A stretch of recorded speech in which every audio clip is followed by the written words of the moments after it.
Good morning, Jim Hodges here, Maggie here.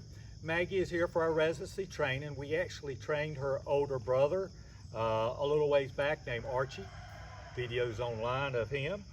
And she's been a really good girl. She came in for, of course, obedience, to address puppy behaviors such as jumping, pulling on a leash, chewing on things. And as I've told you guys before, you know, I believe all of those things, if you watch my puppy series of videos, can start to be addressed then. But what still is left over as they get older, obedience is the wonderful answer to it. Why obedience? Because in obedience, we can ask our dog to do something, and when they do it, we praise them. If they don't, we consequence. You know, that's the two forms of motivation, praise and consequence. Our job is praising, words, touch, treat, toy, positive emotion. Consequence primarily with what we're doing with obedience is words and touch, okay? We're not here to intimidate, dominate, break her spirit, or hurt her or have her fear us. We're just trying to show her in a moment of time what is going on. She has an extreme nervous energy. She's very excitable, a little worried at times, and she wants to please. You know, that nervous energy, I don't know that it'll ever go completely away. I think there will always be some of it. But if with obedience, with working calm, slow obedience, and hopefully a little bit of age will improve it. That's not going to take away from her being a great dog. She's going to be a fantastic dog. She's a fantastic dog now. But we want to make sure when we ask her to do something, she does it. She's going to miss some commands from that nervous, excitable energy. Be ready for it so you can show her what's going on. And then try to experience as many different environments as you can. You ready, sweetheart? Hey, good girl. When she looks at you, praise her, she really wants to watch. Let's go. Hear that tone of voice. Our walking command is just that. We're walking. We can walk fast. We can walk slow. In the beginning, I want you to walk a little slow just to make her have to slow down. Notice how she keeps looking at me. Very good girl. If she was to pull out in front of me, I would just tap the leash right back. Now look at my leash. I'm not holding it up here. I'm close, but I'm loose. That's so I can tap it real quick. Tell her or no. That's so important to do that on the tap so she understands that that tap means no, and then provide a little bit of praise once she's doing right again. Let's go. So we'll turn. Good girl. Sit. Sit means sit. We ask her to sit. She's got to hold that sit till we release it. If by chance she didn't sit or popped up, the tap would be straight up. No, sit. Good. See, if you can tell, she's so ready to move on to the next command. We have to slow it down a little bit. Break.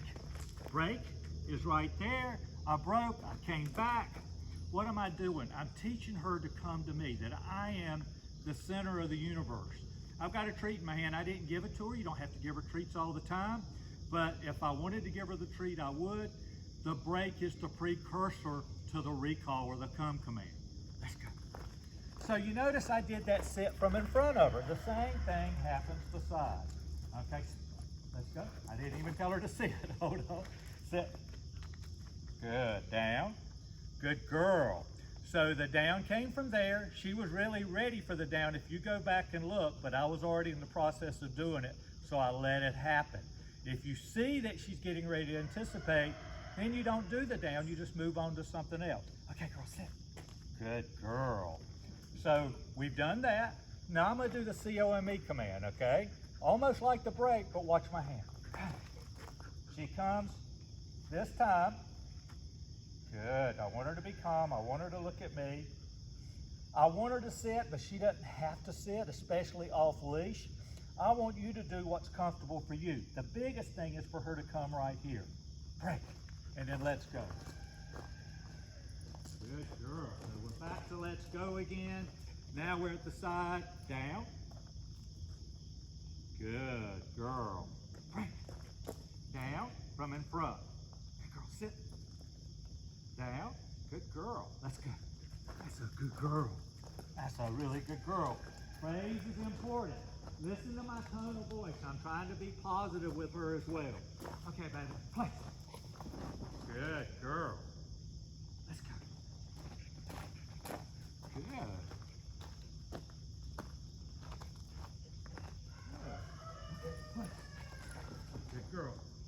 get on your bed, lay down, sit down, stand up, read a book. I don't care what she does. This is a place that sometimes I see that nervous energy. She's good, and then sometimes you'll hear her start to pan a little bit and get worried. You can't show empathy and sympathy. You can't say, oh, poor baby, what's going on? Because without realizing it, you're rewarding or reinforcing what she's doing at that moment of time. That's something we've done with her, and we're gonna get over it and just move forward. We want to praise her, we want to love her, we want to make sure that she's obeying, but we want to make sure it's on our terms. All right, baby, let's go. So I didn't mind. If I had her in the SIT command, then she started scratching, I'd have bed her. But the place, she can chill as long as she stays on the bed. She can easily do it for an hour at a time or more, okay? Even with other dogs and cats present. Let's go. So the other thing is, okay, baby, load up. Good girl. Break it. So one of the things is with dogs and with her, she's had a little bit of a hard time getting into vehicles. We practiced the other day with you. I have an expedition, which is pretty high up. My dogs go with me wherever I go, especially when I'm traveling, at least 2 or 3 go. And we've actually worked on loading her up there. Build confidence. That helps sometimes with some of that nervous energy. Okay, baby, sit. So now we're going to do the heel. Heel is not competition heel. Heel is her being right here. When we stop, we sit. Heel. In the beginning, I only go straight. I'll do straight ones. Heel. But then after she's got it down, I'm going to turn. I'm going to step off. Notice she's coming back beside me. Her job is to try to get beside me. And then notice whenever I turn just then, I didn't stop in the turn. I came on out and walked straight. Why? I wanted to give her a chance to get back beside me. She can't read my mind, okay? So when she can't read my mind, I've got to do everything I can to help her. When you watch some of these obedience competitions, that's what they're doing. They're rehearsing over and over and over and over so a dog can anticipate what they're doing. Break. Good girl. So I showed you the COME command. So what she's doing is just chilling a little bit. And you practice this off leash and on leash. We do the COME command. If she doesn't come to you on leash, we're going to tap her. But off leash, she's going to be out there and we're going to go, Maggie, hey, come. Good girl.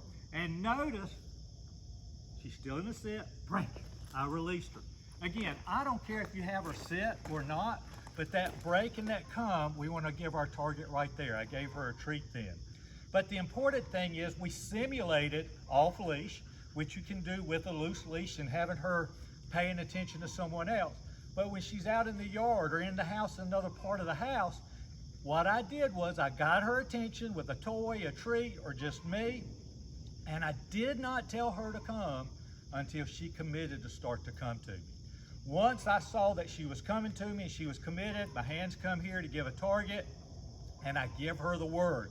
I'm creating an association or a bridge to her happiness and my commands. Hope that makes sense. The only other thing is with behaviors, we've been doing the obedience. Now we're smarter than our dogs, I hope. And if a dog does something once, it's going to do it over and over again. If we like it, we put a word to it, we've got a trick or a new command. If we don't like it, we have to bite it if we want to stop it. That's chewing, that's jumping. How do you do that? You set that behavior up. She was a big jumper in the beginning. She did real well with mom and dad the other day. Chewing on furniture, chewing on things, we have to catch it. Especially with puppies. If you can't watch them, put them up, okay? Because you don't want them to get in trouble because you can't correct them after the fact. This is good for her to have to stand here and sit here right now. As I said, that nervous energy, we're trying to teach her just dial it back. And when she is doing it and not panting, we want to praise it. I hope that helps. You know, I'm here for follow-ups. I never charge for a follow-up as long as you come to me on my residencies. I do appreciate you so much. I appreciate her. And I thank you, Jim Hodges Dog Training. God bless.